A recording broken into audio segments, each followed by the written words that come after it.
A very good Friday afternoon, and thanks for clicking on to the 14th edition of Vogan's Weather and Climate Report. It is a retake of the previous global weather and climate report that was recorded just on the outskirts of Perth, Australia. But it was cut very short because of a fairly heavy downpour. But I did publish the video because it was quite a unique video, sitting beside baby kangaroos in Australia. You don't often get that opportunity, so I did publish the video, and I wanted to keep it as a nice little memory. But this is the retake of that video, and wanted to look at a couple of interesting aspects. The Australian Bureau of Meteorology has declared the triple dip La Nina. So basically, they have officially declared that this is a third year La Nina in the central and eastern equatorial Pacific Ocean, below normal water temperatures, and of course that has quite likely led to what has been the hottest summer on record for not just Europe, but in several parts of the northern hemisphere. It has been very warm, and it has also been very dry as well here. So this is an article written by BBC's Stephen King, or Simon King, should I say. I do apologise, Simon. And basically the article goes on to explain about the climatic influences of this La Nina on particularly eastern Australia, where we've had very, very wet conditions, as well as a relatively cool summer, down here. I say summer, but in fact it is, of course, just coming off the winter season. So it wouldn't be a video without messing it up some way, of course. But it's interesting, the amount of rainfall that we've seen in this region of the world as a consequence of La Nina, but also the Indian Ocean dipole being fairly strongly negative at the moment. Here you can see, colder than normal waters over the Arabian Sea and down the western and southern portion of the Indian Ocean basin. Warmer than normal conditions, as you can see here, off southeast Australia and off the northeast coast of Queensland, surrounding Indonesia as well.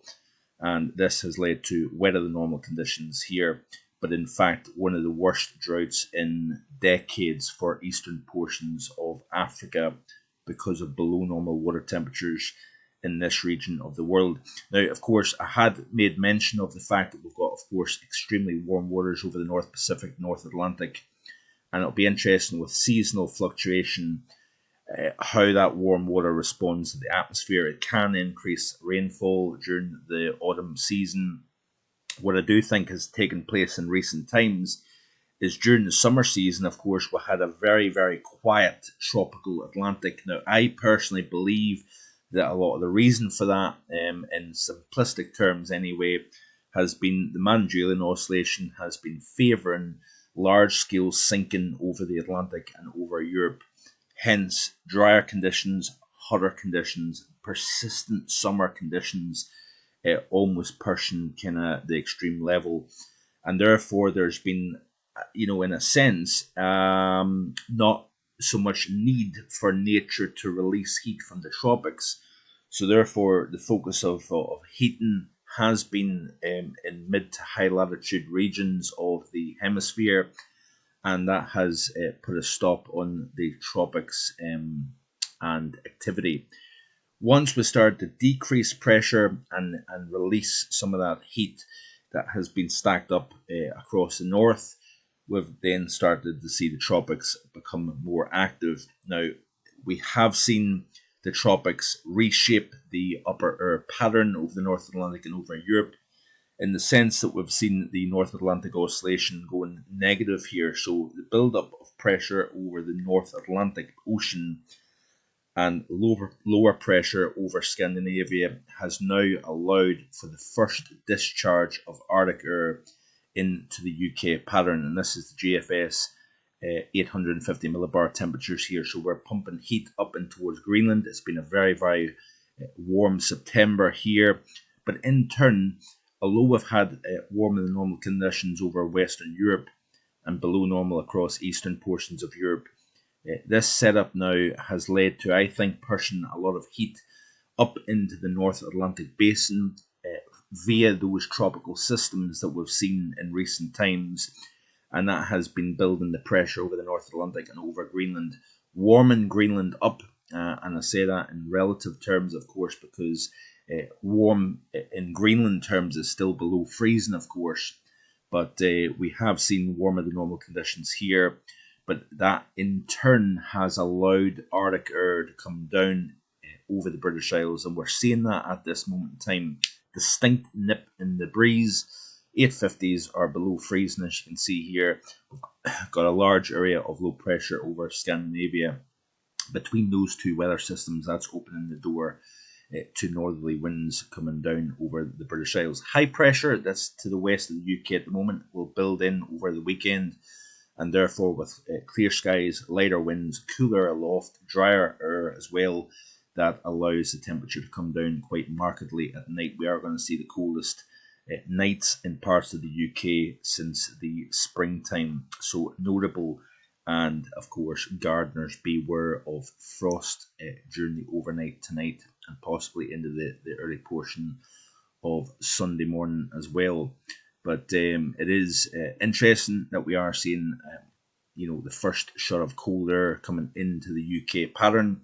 And of course, we are starting to see, when it comes to snowfall, the ground becoming a little bit wider now across northern portions of the hemisphere, whether it be Alaska and Canada, and more notably over the north and eastern portion of Asia here, over Siberia. We're starting to see the snow now expand and grow, and that is going to continue over the next couple of months here. And of course, with the expansion of snow cover, we're going to see the temperatures coming down as well. So winter is beginning within the high latitudes of the world at the moment. So we will continue to watch that as we go forward. But certainly it is a cool pattern and a big difference compared to what we've seen in recent months. So this is of course, the GFS ensemble upcoming 5-day period, firmly below normal UK, Ireland, and across much of Europe.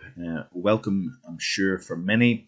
The 6 to 10 day, notably below normal temperatures across Europe. We're starting to warm things up slightly across the British Isles, and I think the reason for that is because we're going to start to see lower pressure moving in towards the UK during the course of next week here, and therefore we're going to start to see an increase in wind and rain across the British Isles, and pulling air in from the southwest means we're going to warm the temperature up as well. Very cool compared to normal across much of mainland Europe, as you can see here. And then even the 11 to 15 day, we'll see below normal across the east, above normal across the west here. And this is a very different September, may I add, compared to what we had, of course, last year. Very, very warm. I think it was the warmest on record, September last year. Quite a bit different, albeit that we do have a warmer than normal September going at the moment. And a lot of that is to do with the very, very warm sea surface temperatures surrounding the UK and across the North Atlantic as well. But it is interesting to see the temperatures coming down, and it'll be interesting to see where September winds up when all is said and done over the next couple of weeks with this current below normal spell.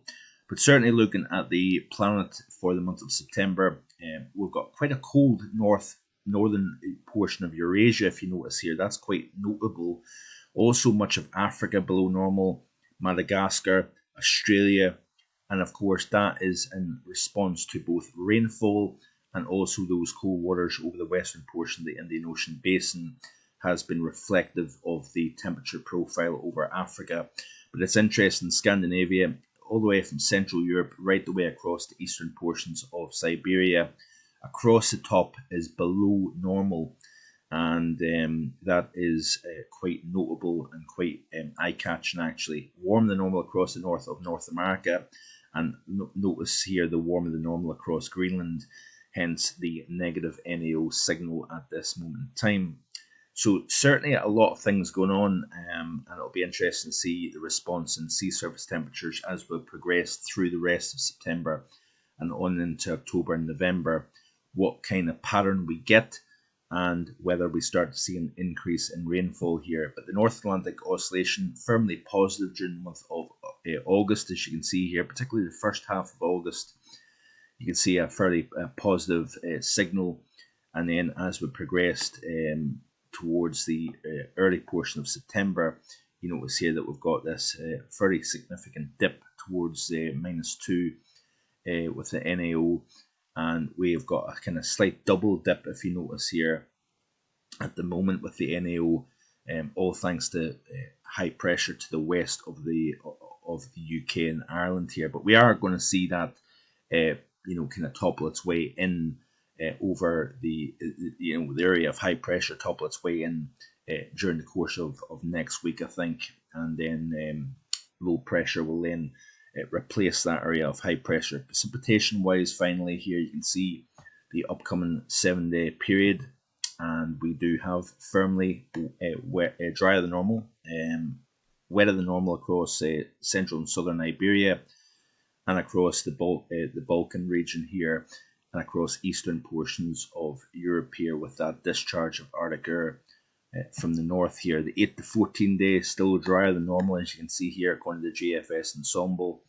And then the day 10 to 16, you can see here that it is drier than normal. So yeah, we'll continue to watch this as we go forward. Thanks for watching. I do appreciate it. Please like, share, and if you haven't already done so, hit that subscribe button. I'm back for daily videos, so stay tuned. Thanks for watching. Bye for now.